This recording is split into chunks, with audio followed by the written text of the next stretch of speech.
Oh, comme je suis contente d'être ici chez Bernard Pujol, le fameux Bernard Pujol, qui a une immense cultivation. Justement, tu fais du riz avec des canards. Oui. Et tu as 1200 canards qui sont ici en pause d'hiver. Bientôt, il y a les nouveaux qui arrivent, Oui, tout à fin fait. mai, c'est extraordinaire. Tu vis vraiment, c'est complètement, mais complètement organique, tout ce que tu fais. C'est ton cœur, il t'appelle vraiment à ça. Tu as plein de choses à dire par rapport à ça. Je vais me mettre derrière la caméra. Je me réjouis que tu nous racontes un petit peu ta vie, comment tu vis avec ces canards, Tout à fait. avec ta cultivation, avec ta culture. La culture. Merveilleux. Dans les deux sens du terme, hein, c'est la culture de paysan et la culture aussi du fait de appréhender le monde avec une vision. Voilà. C'est ça. Voilà. J'adore. Alors, on va aller plonger dans la vision de Bernard Pujol, ici à Camargue. Ici, juste derrière, il y a le Rhône. Hein, moi, je viens de Suisse, il y a le Rhône, Genève, etc. Et tu dis, voilà, ça descend ici pour rentrer après dans la mer. C'est quand même extraordinaire. Les trajectoires, la vision d'une rivière ou d'un fleuve. Tout à fait. Ouais. Moi, j'adore le Rhône. J'adore ce fleuve parce qu'il est à la fois mythique. Il a façonné la Camargue depuis l'Antiquité. Et pour nous, il fait partie de notre vie, quoi. Quand il est en colère, on est avec lui. Quand il est calme, on est avec lui. Et le Rhône et le Mistral, pour nous, c'est la nourriture de la Camargue. C'est nos alliés, ce sont nos amis, c'est nous. Et c'est comment autrement ici, la région? Comment ça se vit aussi en été? C'est pas trop chaud et c'est comment? La Camargue, pas trop de moustiques? Ouais, c'est un pays extrême. Il y a toujours trop de vent, trop de soleil, trop de moustiques, trop de chaleur et trop de froid. C'est un pays extrême, tout le temps. Toujours dans l'excès. Le Rhône est un fleuve excessif aussi, hein, c'est le plus puissant d'Europe. Et il n'est domestiqué que depuis 150 ans, tu vois. Avant, il se répandait partout, il envahissait tout, il dominait la terre. Et la Camargue a été faite par le Rhône et par l'homme. Depuis le 19e siècle que le Rhône est endigué, on a commencé à coloniser la Camargue. Avant, elle était absolument libre. Aujourd'hui, elle dépend de la main de l'homme. Et c'est pourquoi la présence de la riziculture en Camargue est précieuse. Génial. Je te laisse volontiers raconter ta passion. Comment tu vis ça avec les canards? Comment c'est cette vie?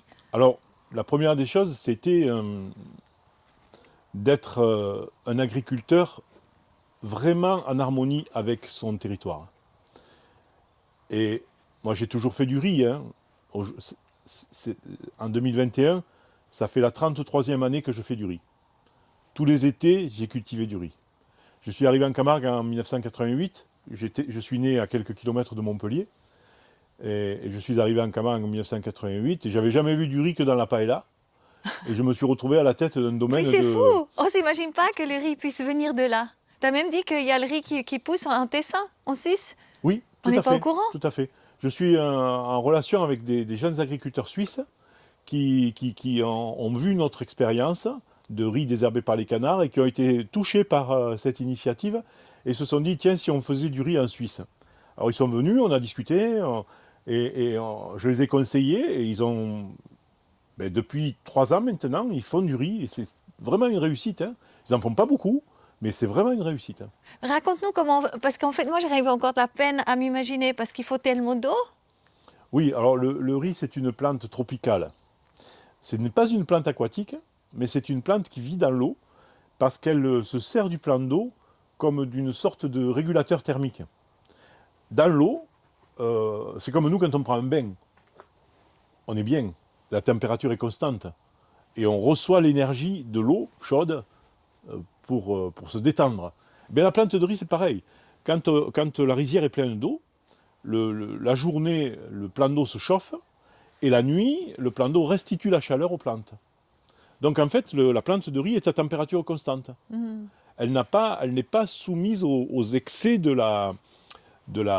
changement de température qu'il y a entre le jour et la nuit. C'est une plante tropicale, il ne faut pas l'oublier. Donc elle a besoin de cette température toujours pareille. Et le fait que nous soyons en Camargue, donc en Europe, on n'a pas un climat adapté à la culture du riz. Oui, c'est ça. Donc le fait d'inonder la parcelle permet de faire croire à la plante qu'elle vit sous les tropiques. Voilà. D'accord, mais tu prends l'eau du Rhône? On prend l'eau du Rhône, oui. Ah oui, c'est facile. Oui. on pompe l'eau du Rhône, on inonde les parcelles, et chaque parcelle est nivelée avec un laser, donc il y a pratiquement pas de différence de niveau entre un point, entre les extrémités de la parcelle, et du coup le plan d'eau est très régulier, hauteur régulière et température régulière. D'accord. Ça, c'est de la technique qu'on maîtrise bien, quoi, hein, il n'y a pas de problème. Hein. C'est génial. Mais toi, tu as amené cette idée justement des canards qui vient d'origine du Japon. Tout à fait. Alors en fait, le problème consistait à cultiver du riz sans avoir la concurrence des mauvaises herbes. C'est ça. Sans pesticides C'est aussi. le principal problème de la culture du riz, c'est l'envahissement du champ par les mauvaises herbes. Si on n'y fait rien, dans l'affaire d'un mois, il n'y a plus que de l'herbe et le riz meurt. Et il disparaît. On ne le trouve même plus. Tellement la présence des mauvaises herbes est agressive. Donc, pour résoudre ce problème, les agriculteurs utilisent des produits chimiques, des herbicides. C'est le principal problème du riz, c'est l'herbe. En agroécologie, eh ben, pas de chimie. C'est ça. Donc il faut trouver un moyen de contourner le problème. Le problème, on ne peut pas lutter contre, parce que la nature est toujours plus forte que nous. Mais on peut déjouer les pièges de la nature. Et c'est là l'intelligence de l'homme.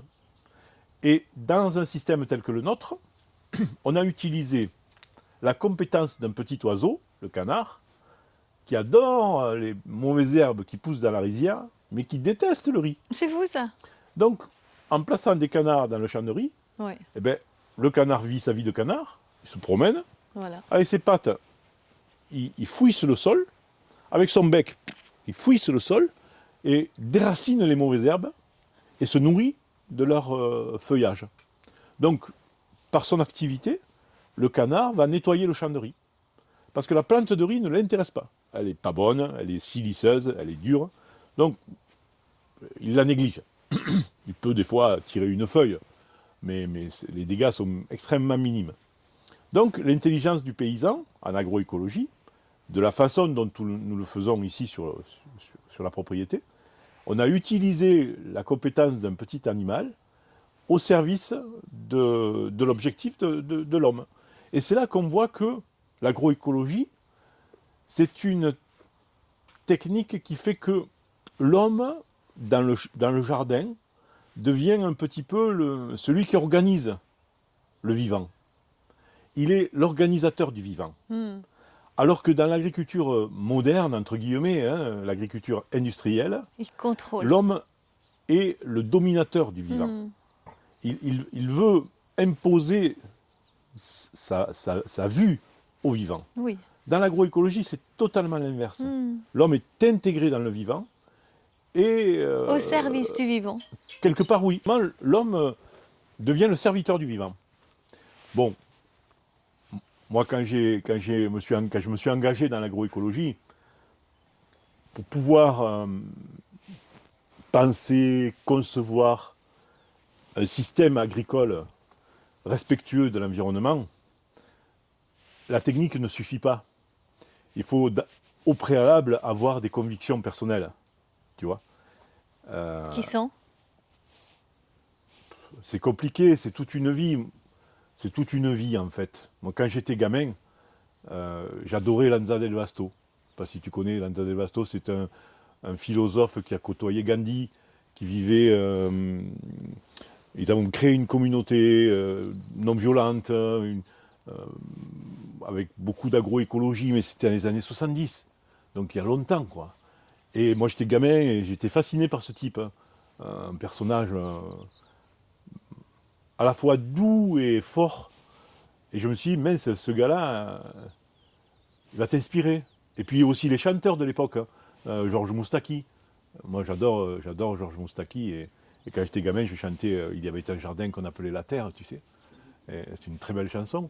Et quelque part, ça construit une personnalité. Et puis, sur le plan de la vie de tous les jours, je suis profondément attaché à mon territoire.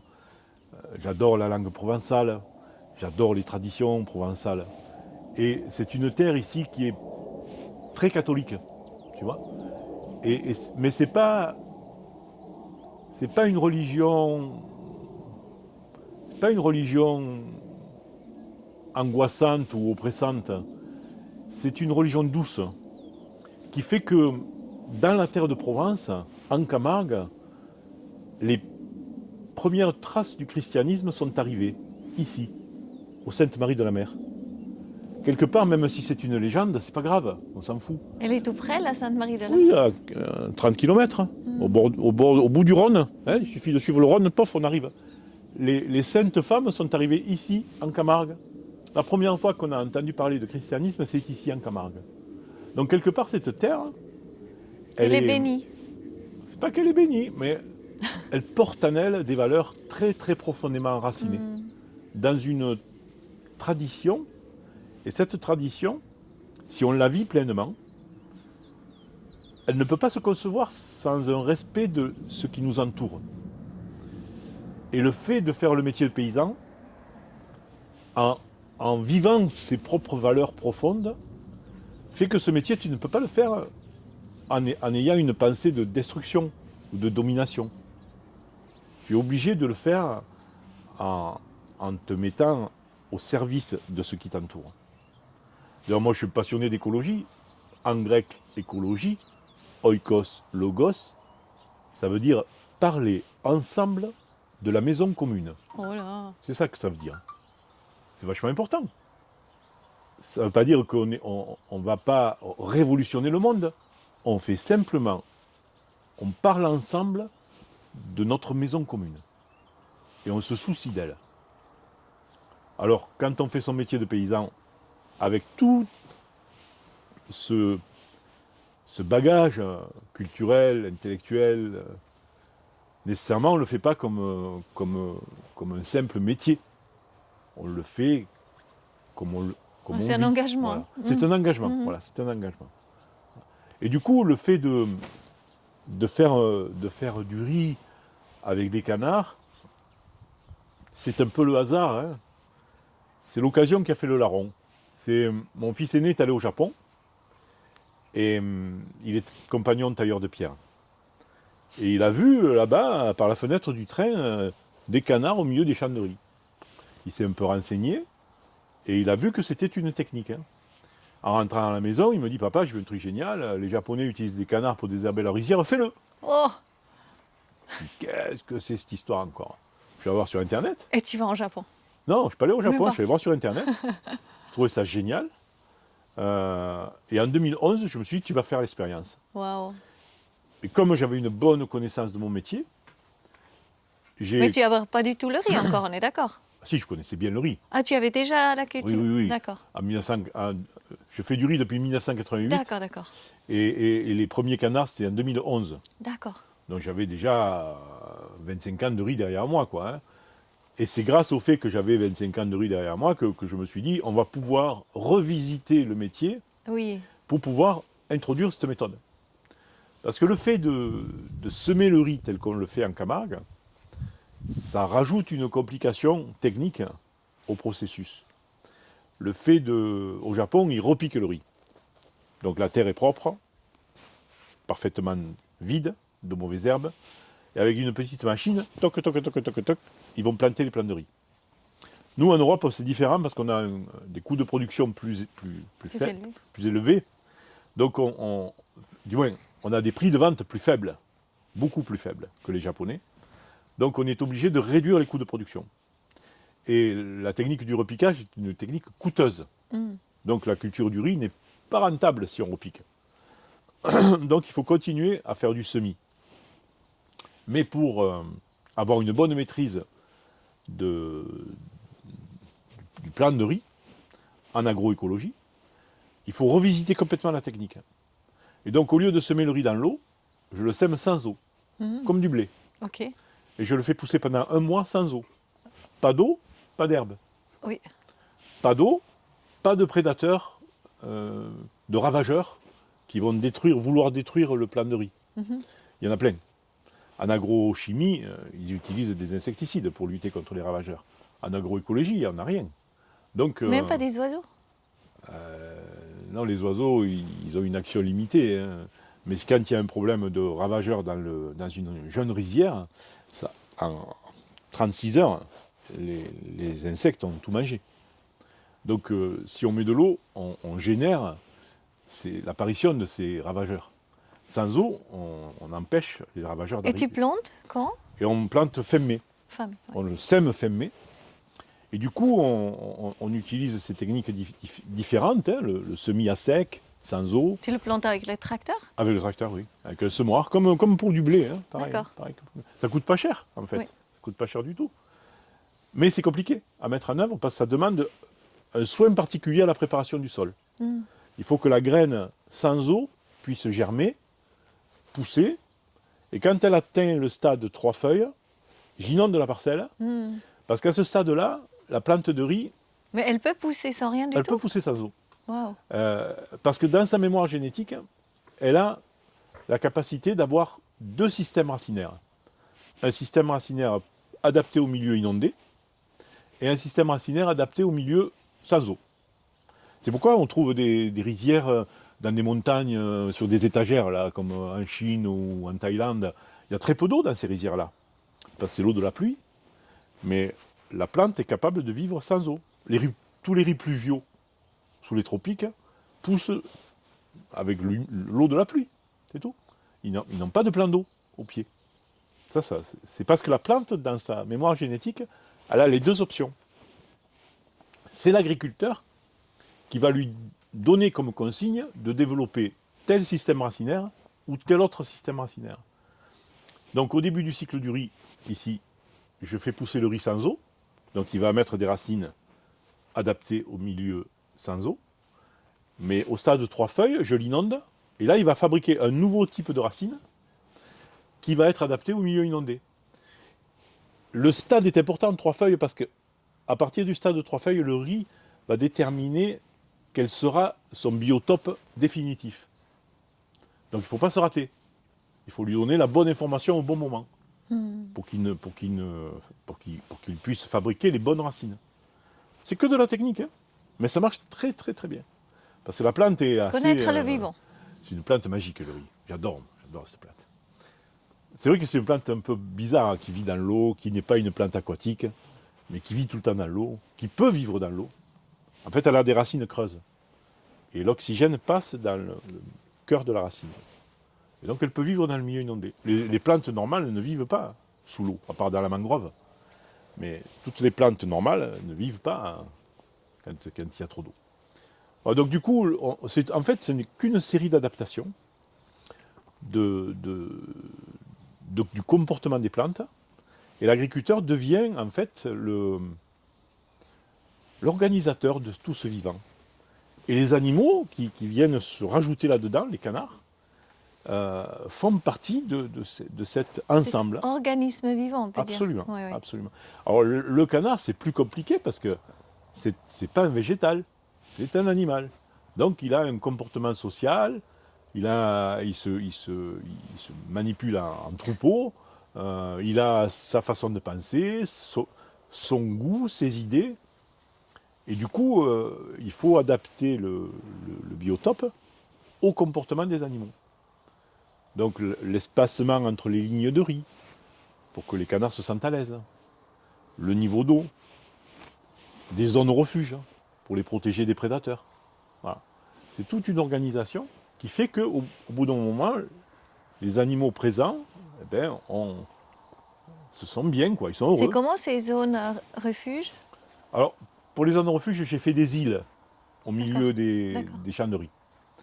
Et ces îles... Et les renards ne viennent pas là-bas? Alors, au début, ils ne venaient pas. Et maintenant, ils se sont adaptés, ils viennent. Ils arrivent Normalement, le renard est hydrophobe. Il a peur de l'eau. D'accord. Alors, on parlait aussi un petit peu... Comment ça se passe avec les canards la nuit et tout ça, comme il y a les renards qui viennent? Alors, le problème des canards mulards, ce sont eux, là. Hein, tu vois, les canards blancs, là. C'est que c'est un canard qui ne vole pas. Ah, sûr. Parce qu'il est gros. Et j'ai choisi cette race parce que ce sont des canards qui sont stériles. C'est un croisement qui n'a pas la capacité de se reproduire. Et c'est un choix volontaire que j'ai fait de choisir cette race parce que je ne voulais pas que des canards domestiques s'hybrident naturellement avec les canards sauvages. Et la Camargue, il y a plein de canards sauvages. Donc il fallait introduire dans les rizières une race de canard qui ne puisse pas s'accoupler avec les canards sauvages, pour ne pas ajouter un problème Oui. à la nature. Donc on a choisi une race de canard qui ne se reproduit pas. Nos canards sont élevés en plein air, au milieu du champ de riz. Donc ils ont une qualité de vie assez exceptionnelle, quoi. Et quand on revient justement, parce que toi tu dis c'est difficile de trouver des gens qui reprennent après toi, parce que c'est un job 24 heures sur 24, les nuits tu sors pour aller surveiller. Comment ça se passe? En fait, le problème de notre système, c'est que comme on est en harmonie avec la nature exerce de la pression sur nous. Et les animaux domestiques vivent leur vie, effectivement, mais les animaux sauvages aussi. Et donc on n'est pas à l'abri de tous les prédateurs, renards, genettes, fouines. C'est quoi la genette? La genette, c'est un genre de fouine. D'accord. C'est grand comme ça. Oui. Mais c'est très ravageur. Ça fait beaucoup de dégâts. Surtout que le renard, il est capable de tuer pour le plaisir. Là, comme mon étang est vide, à titre anecdotique, les canards n'ont pas de protection contre le renard. Dans l'eau, ils sont très véloces, ils vont très vite. Ah oui, c'est ça. Et le renard ne peut pas les suivre. Mais quand il n'y a pas d'eau, ils deviennent très vulnérables. Alors pour pas que les quelques canards qui me restent se fassent massacrer, le renard vient toutes les nuits. Toutes les nuits. Ben, je nourris le renard. Je lui donne des croquettes pour chien. Ah oui. Depuis Et un il mois, les laisse tranquilles. il laisse tranquille. Ben, les croquettes, ça court pas vite. Hein. Donc s'il trouve des croquettes, ben, il me fout la paix au canard. Bon, c'est rigolo, mais il n'empêche que tu es obligé de trouver chaque fois des méthodes de contournement. Il y a autre chose que je fais depuis plusieurs années. La nuit, quand les canards sont au milieu des rizières, je mets la radio avec France Culture. Ah, les renards n'aiment pas ça. Ben, il entend parler, il croit qu'il y a un homme, il ne vient pas. Ah oui. Mais maintenant, il est tellement intelligent Parce qu'au qu'il- bout de 7 ans Ils ont que je fais repéré ça, la radio. il se dit, s'il y a la radio, c'est qu'il y a les canards. Pas mal. C'est catastrophique. maintenant. Je ne sais Bernard, plus quoi faire. qu'est-ce que tu aurais besoin, toi, maintenant? Enfin, qu'est-ce que tu souhaites un petit peu pour le monde, pour ta culture aussi? Ou est-ce qu'il y a quelque chose que voilà, tu aimerais? Moi, ce que je souhaiterais, c'est que le monde soit bien sûr différent de ce qu'il est aujourd'hui, c'est sûr. Hein. Mais En respect avec la nature et Ce tout qui ça, est- ce que tu je crois que ce qui montres. est important, c'est que chacun amène une pierre à l'édifice. Oui, Pas grand-chose, pas grand-chose, mais quelque chose qui fait que ça va rester et que d'autres après le prendront et le feront porter du fruit plus loin encore. c'est Et ça. comme ça, la chaîne qui se constitue fera en sorte que le monde changera. Il faut avoir la foi en soi. Moi, j'y crois. Maintenant, Moi aussi. maintenant venir à côté de c'est compliqué de. Merci. Voilà. Merci beaucoup hein, pour De ce rien, moment. de Merci de rien. m'accueillir comme ça, les bras ouverts dans ce lieu merveilleux là. Regardez les moutons là-bas. C'est super. Regardez. Ah oui, c'est On les bon. voit, ils sont en train Ah oui, de. oui, là, Mais il y a le en train type de derrière, rentrer. j'ai vu, il y a le berger derrière. Et je suis super étonnée. Cette digue, c'est juste merveilleux aussi. Il y a une digue, toi tu dis qu'elle vient vraiment depuis Genève jusqu'à Oui, ici. oui, oui, tout à fait. C'est c'est vraiment la classe. Merci Bernard. Et on tient De les rien. pouces pour tout et pour la suite. Donc il y a des gens, s'ils sont intéressés par la même culture que toi, qu'est-ce qu'ils peuvent faire? Je sais pas, venir, discuter, mais ce qui est compliqué, c'est que le métier de riziculteur est un métier pas facile. La technique du riz, c'est déjà en soi, c'est compliqué. Il faut être un bon paysan pour pouvoir appréhender le riz tel que je l'appréhende. Et donc du coup, ça prend beaucoup de temps, en fait. C'est compliqué de s'improviser riziculteur bio tel que nous le faisons sur l'exploitation. Et le problème, c'est que j'ai commencé mon expérience beaucoup trop tard. J'avais 50 ans déjà. Et on fait le riz avec les canards depuis 2011. Donc ça fait une douzaine d'années, une dizaine d'années. Il fallait, pour pouvoir faire ce type d'expérience, avoir assez de maturité professionnelle pour pouvoir se lâcher des deux mains. Parce qu'en fait, l'agroécologie, on n'a pas de repères. Les agriculteurs aujourd'hui, On n'apprend pas ça à l'université. on n'apprend pas ça à l'université, non, pas du Mais tout. on apprend ça chez des sages comme toi. Ça, j'en sais rien, mais du moins chez des gens qui ont Qui ont l'expérience. le vécu. C'est ça, c'est ça. Mais bon, moi je ne désespère pas hein, du fait que des jeunes... Parce que l'idée, elle existe. J'ai beaucoup communiqué dessus. Il y a C'est ça. beaucoup de vidéos, C'est vrai. il y a beaucoup d'explications.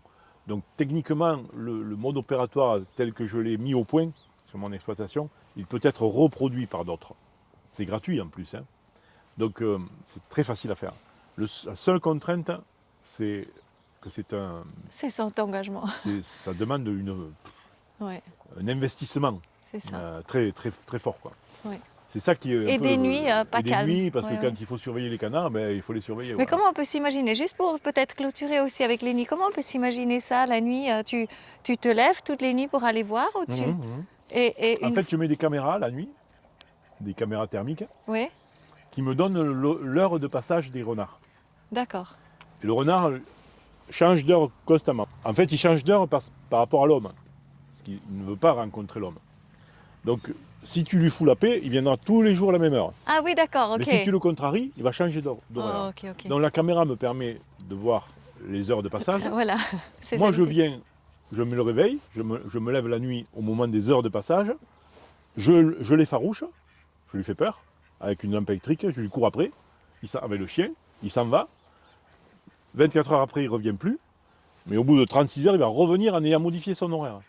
D'accord. Donc la caméra me permet de trouver l'horaire, et ainsi de suite. Oh là là. Ouais, C'est infernal, c'est ouais, infernal. ouais, c'est génial. Mais bon, il faut le faire, hein, voilà. Il faut Ben, le faire, bravo. voilà. Merveilleux. Merci Bernard. De rien. Génial.